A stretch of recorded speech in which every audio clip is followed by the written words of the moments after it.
Welcome to video on high voltage engineering for 7th semester electrical engineering. In this video we are going to consider generation of high voltages and currents unit 4, and this is the ninth topic in this series of videos. This topic is on generation of high voltage impulse. Prior to this video, we have already gone through various topics based on generation of high voltage DC and high voltage AC. Now in this section we are going to study and understand generation of high voltage impulse. The learning objectives for this topic are defining standard impulse voltages, then learn basic impulse generation principle with wave shaping, and finally realize the advantages and applications of impulse voltages.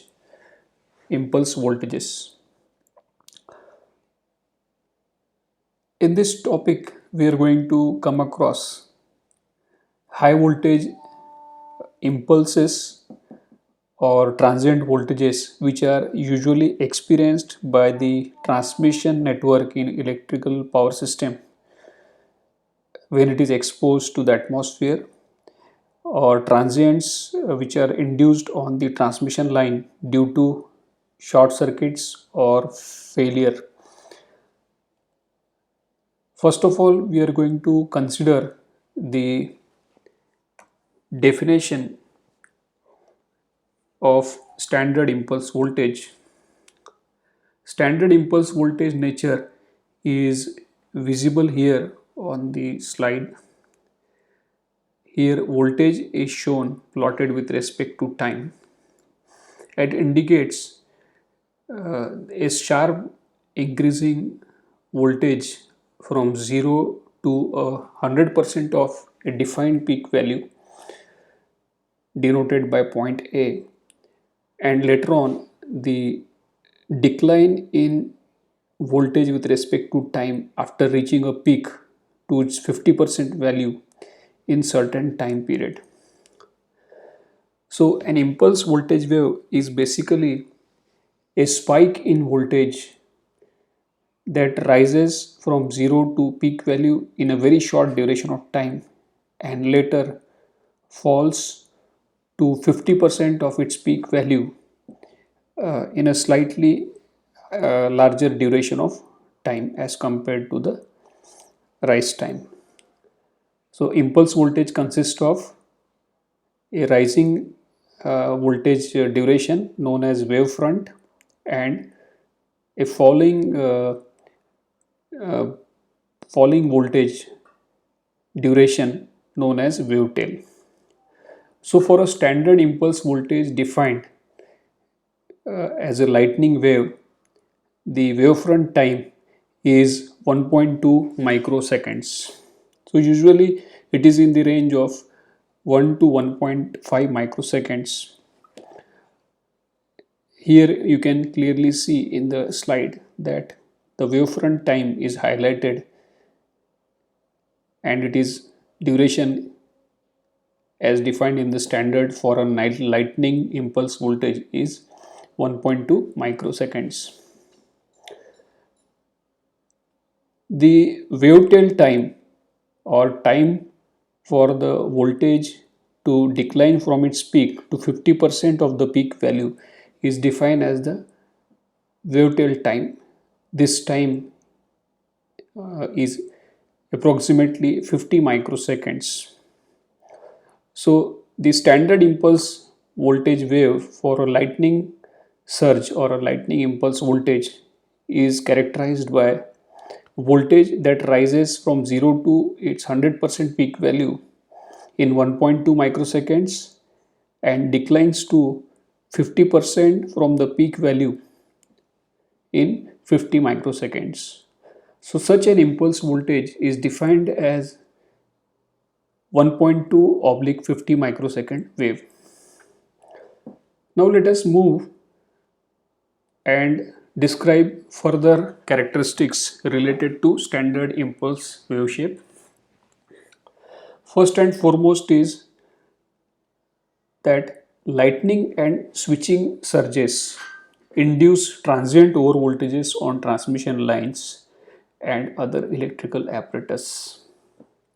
Lightning voltages are the ones which are caused due to natural phenomena, while switching over voltages are the ones which are caused due to failure or fault on the transmission network.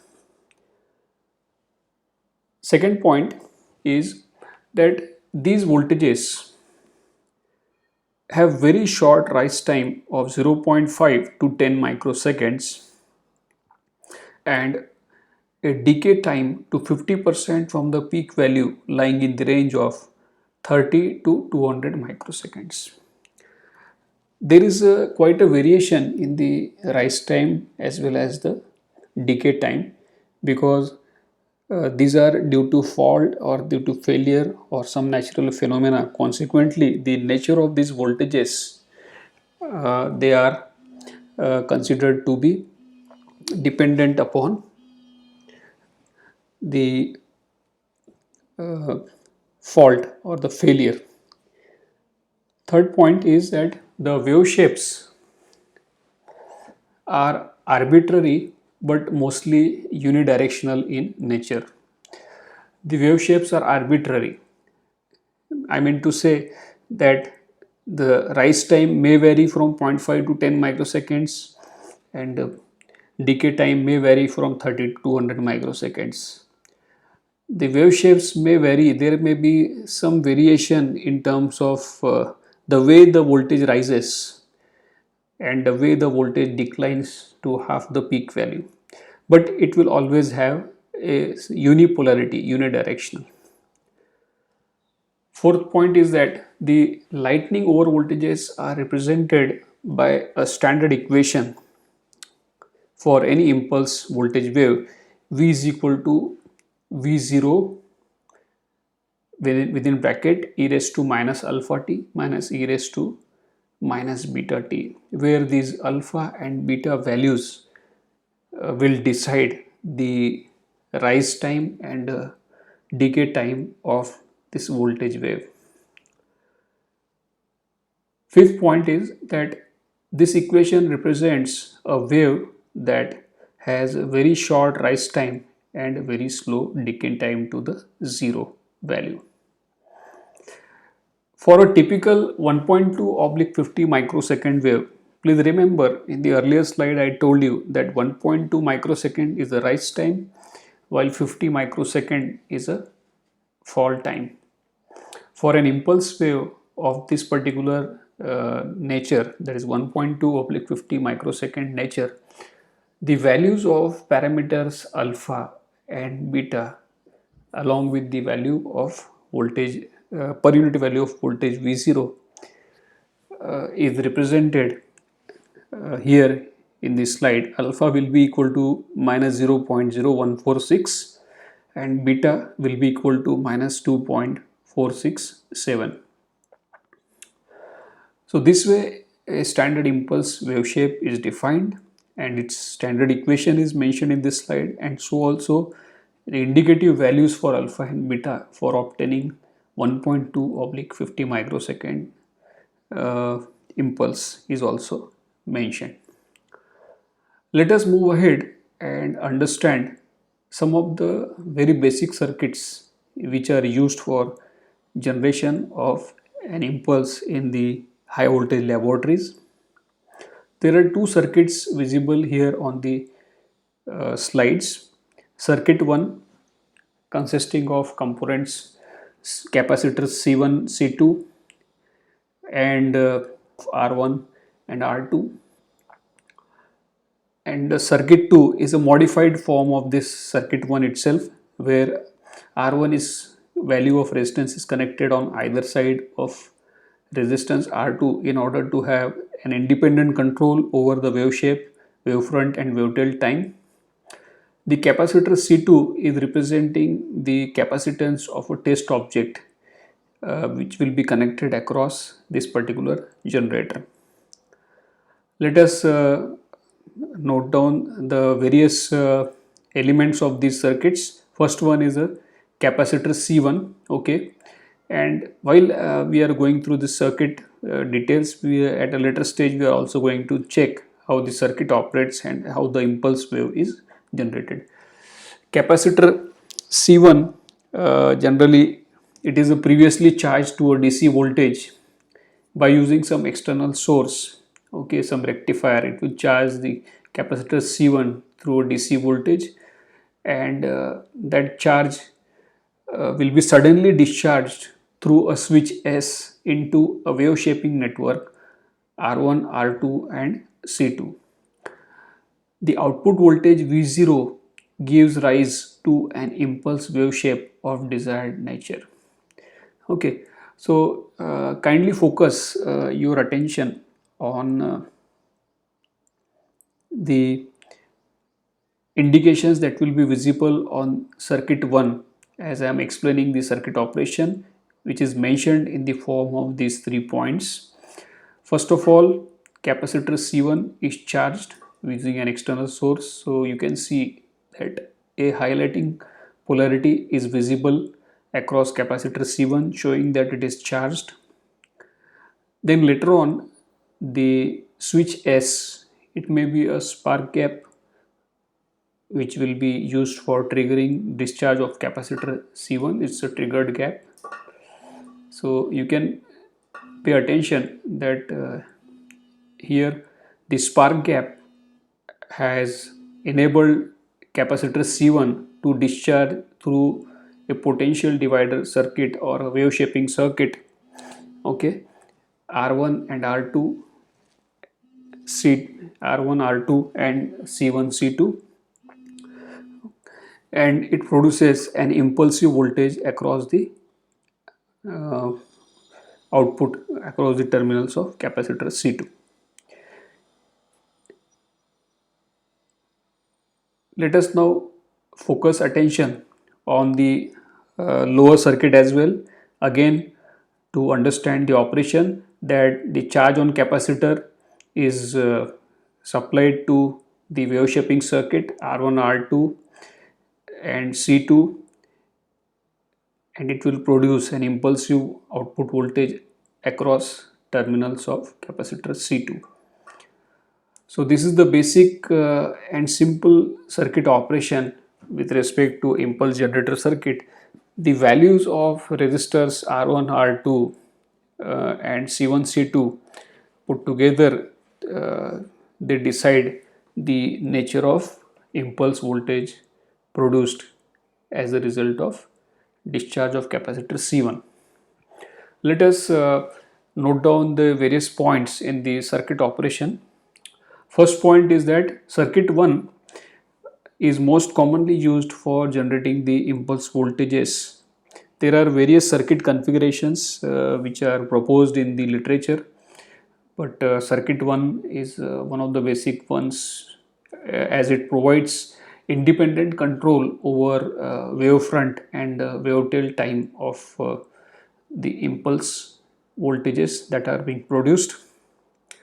The output voltage equation for circuit 1 can be expressed as highlighted in the slide. We can see V0t equal to ratio of Vc1 R2 alpha beta upon beta minus alpha, then multiplied by the exponential difference of exponential terms e raised to minus alpha t minus e raised to minus beta t. The roots of the characteristic equations are alpha and beta, and these values can be approximated depending upon the values of circuit components. Alpha is approximately equal to 1 upon R1 C2 and beta is equal to 1 upon R2 C1. The second circuit that was visible in this slide earlier, having a resistance R1 placed on either side of R2, provides a greater flexibility. Let us move to some further in-depth consideration with respect to the operation of basic impulse generator circuit. First and foremost, we are going to check here is the effect of generator capacitance. The generator capacitance is C1 and C2. Okay, uh, you can observe that the ratio of capacitor C1 and C2 has a direct impact on the wavefront and wave-tail time, because the roots of the characteristics equation alpha and beta, they are dependent upon values of C1 and C2. So there is a restriction on the value of ratio of C1 and C2 to ensure that wave shaping resistance values can be determined accurately. The minimum value of ratio for circuit 1, as shown in the earlier slide, to obtain 1 oblique 50 microsecond wave is 0.01. So this is a minimum value. If the ratio falls below this, then the desired nature of voltage may not be obtained. The next point to be considered with respect to the effect of residual inductance. Every element that is used in the circuit, right from the capacitors, the especially the resistances, the leads, the connecting wires and assembly, they have all have got certain amount of residual inductance contributing to the oscillations in the wavefront and wave-tail time. So generally these residual inductances may lie in the range of 10 microhenries to several hundred microhenries. To overcome the impact of these residual inductances, generally the value of R1 is kept higher, uh, that it helps in minimizing the wavefront oscillations, but at the same time it has an impact on the peak amplitude of the impulse wave. Let us move ahead further to understand some more effects that need careful consideration. Is the effect of large capacitance of test object. Whenever we test certain insulator or some line insulator or other insulators, the capacitance of that particular test object, if it is large in value, the impulse voltage wave shape will be adversely affected and it will have a peak overshoot greater than 5%, especially in case where the ratio R by under root L upon C is less than equal to 1.38. Okay, where naturally what is the value of C, where here the C represents the equivalent capacitance obtained as C1 C2 upon C1 plus C2. Next is the effect of test objects on having inductance. When we are testing something related to maybe a reactor or a high voltage transformer, insulation, where some amount of inductance is involved. So while testing equipment having some a large inductance such as a power transformer, reactors, okay, the impulse wave tail shape is difficult to achieve. It will affect, there will be oscillations in the wave tail. So such a problem can be addressed by connecting large resistance in parallel with the test object. Connecting large resistance across the untested winding of power transformer can be another way. And thirdly, increasing the generator capacitance without affecting the wavefront time and overshoot. We'll consider the wave shape control of impulse generator as a last point in this particular circuit operation. The load capacitance C2 is charged through capacitor C1 for using resistance R1. So this is the wavefront time calculated assuming eligible inductance of the circuit. Okay.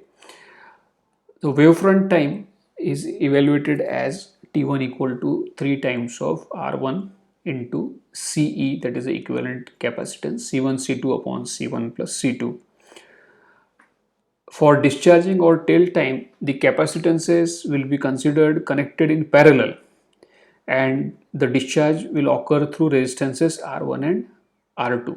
Hence, the wave-tail time can be calculated as equal to T2 equal to 0.7 multiplied by sum of R1 R2 and then again in a separate bracket multiplied by C1 plus C2. For large inductance load, the value of R1 is taken as twice R1 to have a better accuracy in calculating the wavefront and wave-tail time. So these are the things that are associated with the basic impulse generator circuit.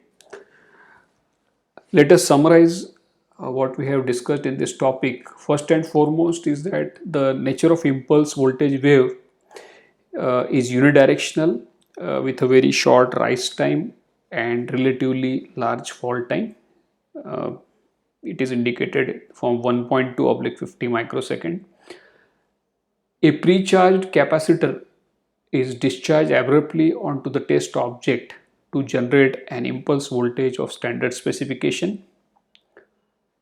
Thirdly, the effect of various elements like residual circuit inductance, load capacitance, and load inductances modifies the wave shape, but with slight changes in the circuit, the wave shapes can be controlled in an effective manner.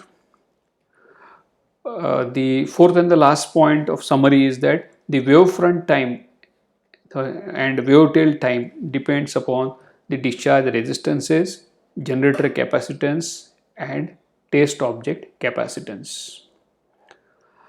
So with this we come to the end of this particular video.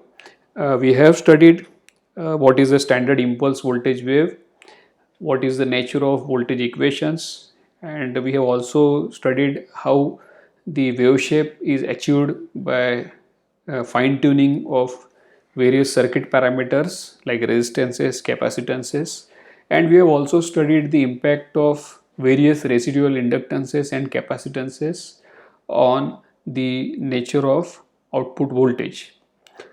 So we come to the end of this topic. If you have any queries, then kindly share it during the online session. Thanks for watching this video. Please like and subscribe.